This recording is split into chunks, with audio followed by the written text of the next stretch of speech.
जय श्री राधे दोस्तों। आशा करती हूँ आप सब स्वस्थ होंगे और अच्छे होंगे। तो आइए सुनते हैं आज की कहानी। कहते हैं कि एक संत थे, उनके कई शिष्य थे। जब उन्हें लगा कि उनका अब अंतिम समय आ गया है तो उन्होंने अब अपने सभी शिष्यों को अपने पास बुलाया।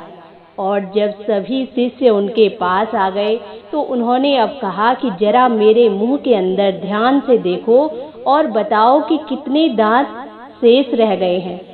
अब बारी बारी से सभी शिष्यों ने संत के मुंह को देखा और एक साथ बोले कि गुरुजी, आपके तो सभी दांत टूट गए हैं, एक भी दांत बाकी नहीं है। अब संत ने कहा, अब जरा ध्यान से देखो कि जीभ है या नहीं। ये सुनकर शिष्यों को बड़ी हंसी आ गई और वो सोचने लगे कि आज गुरुजी कैसा मजाक कर रहे हैं। एक शिष्य कहता है कि गुरुजी, जीभ तो जन्म से मृत्यु तक साथ रहती है, वो भला कहाँ जाएगी।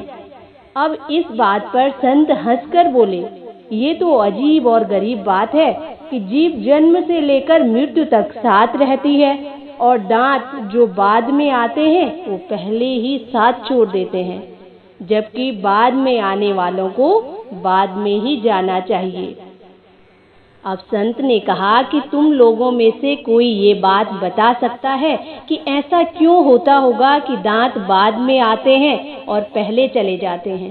तभी एक शिष्य कहता है कि गुरुजी, ये तो प्रकृति का नियम है कि दांत टूट जाते हैं पर जीभ टूटती नहीं है। फिर संत कहते हैं कि यही बात समझाने के लिए मैंने तुम लोगों को यहाँ बुलवाया है। ये प्रकृति का नियम नहीं है। जीभ इसलिए नहीं टूटती क्योंकि उसमें लोच है, वो नरम है, उसमें सहन करने की शक्ति है, उसमें कठोरता बिल्कुल भी नहीं होती। जबकि दांत बहुत कठोर होते हैं, उन्हें अपनी कठोरता पर बड़ा अभिमान होता है, लेकिन उनकी कठोरता ही उनकी समाप्ति का कारण बन जाती है।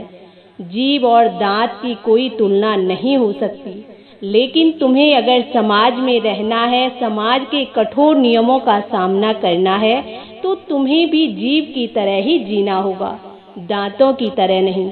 अपने को हमेशा लचीला बनाकर रखो, समाज में नम्रता का व्यवहार करो। यदि ऐसा नहीं करोगे तो दांतों की तरह तुम भी जल्दी टूट जाओगे और समाज में कोई भी तुम्हारा सम्मान नहीं करेगा।